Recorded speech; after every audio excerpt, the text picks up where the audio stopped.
Hey, how's it going, guys? Mr. Boss for the win here, and in today's Grand Theft Auto 5 video, I'm going to be showing off flying in first-person mode in GTA 5. I'm going to be doing that in vehicles like the Luxor, the Buzzard, the Besra, and of course, the military laser jet. So a lot of you guys requested that I do this and that I show off flying in GTA 5. So if this is something you do enjoy, definitely hit that subscribe button. I do daily Grand Theft Auto 5 videos like this, and I would hate for you guys to miss all my next generation GTA 5 content. So we're going to be starting off with the Besra right here. It does spawn in the military jet, even though it is a DLC vehicle, which is something that is nice. Now, I'm in with Michael right here, and I was easily able to get this jet. Now, the first thing I noticed when I hopped in the Besra was A, it is still super fast, even in first-person mode, and B, my view is pretty restricted right here.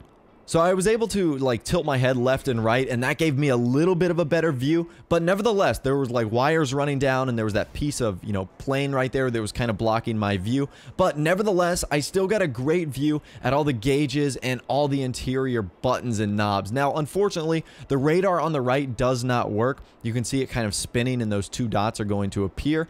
But whether there's one person there, 10 people there, or no people there, those are the same two dots that you're going to see every time. And also those gauges on the left that are kind of going up and down, they look like battery meters. Those just kind of fluctuate in random intervals as well. So there isn't really set way to determine how those are moving, and really they don't serve any actual function for the vehicle.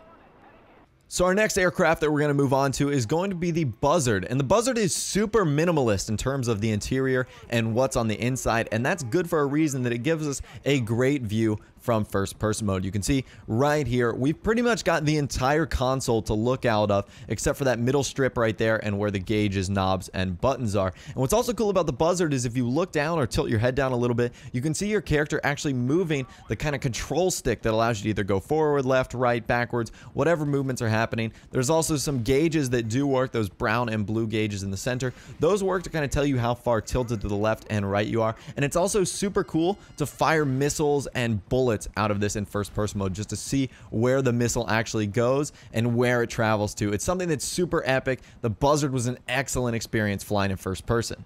So our next aircraft is going to be one you guys are definitely excited to see, I know that for sure, and that is the Laser 996 jet. Now, this was by far my favorite experience flying a vehicle in Grand Theft Auto 5, and it was also one of the craziest as well, because obviously you have to get this out of the military jet, which is no easy feat to do in and of itself, and I think I end up getting shot right here, so I've only got like one engine, but nevertheless, this has the best view in terms of flying a jet. You can see there's almost nothing restricting your view right here, and it's got some epic interiors that you can look at as well. The gauges, the throttles that your character will hold on to on the left and the right, all of that is pretty epic. I'm not gonna lie to you there. Now, unfortunately, like I said, the radar and those little battery things on the left, they still don't work, but you still get a great view of, like I said, the world right here. This is super amazing. There's nothing restricting you right here. The only thing you can really see is the bottom of your pilot helmet and also what's left of the laser jet. So this was absolutely epic.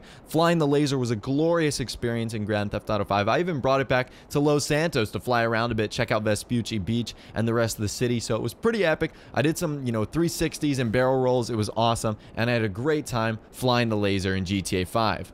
So our final aircraft is going to be the Luxor, and this is a pretty interesting experience as well. This is like the first luxury jet and non-military jet that I actually got into, and I will say it was really cool. The level of detail that Rockstar has gone into is amazing. You can see I'm getting shot at by the cops right now, and they actually put a bullet hole in my windshield, and that cop right there, he rams me. You can see how it kind of shakes, the cockpit right here. So I'm trying to take off. I'm trying to get enough speed, and this is probably the most difficult one I had to fly, just because of the size of it, because when you're flying a laser, you're flying a Besra, there isn't a whole lot of mass that you have to control. But in third-person mode, it's easier to see, where your wings are, how close you are to the ground. But in first-person mode, it's kind of a little bit more difficult. You don't exactly have a feel about where everything is. But nevertheless, the controls in this still looked great. All the knobs, gauges, and those little radar things, even though they don't work, still very cool. And obviously, you can see, like, the shifter, how Franklin or whatever character you're using is able to control this plane. But still, it's kind of a chunky cockpit. It's tough to see outside. Literally, right now, I couldn't see a thing. So bravo to all you pilots out out there. This is pretty incredible how you actually do this in first person mode. And like I said, this was absolutely epic. And I said, why not? Let's try to, you know, emergency land this on the highway, just see how difficult it is. And it's pretty challenging right here. I was able to land it kind of in the middle of nowhere, closer to Blaine County. But nevertheless, I had a great time flying in first person in GTA 5. I know you guys will as well. That should be like one of your first things to do on your bucket list when you get this game. So let me know what thing you're going to try to do when you first get GTA 5 on the next generation. Be sure to leave a like on the video if you did enjoy. And again, also subscribe to my YouTube channel if you are new or you like daily Grand Theft Auto 5 videos like this. With all the way, guys, like I said, thanks for watching. Take care, and I'll see you guys in the next video.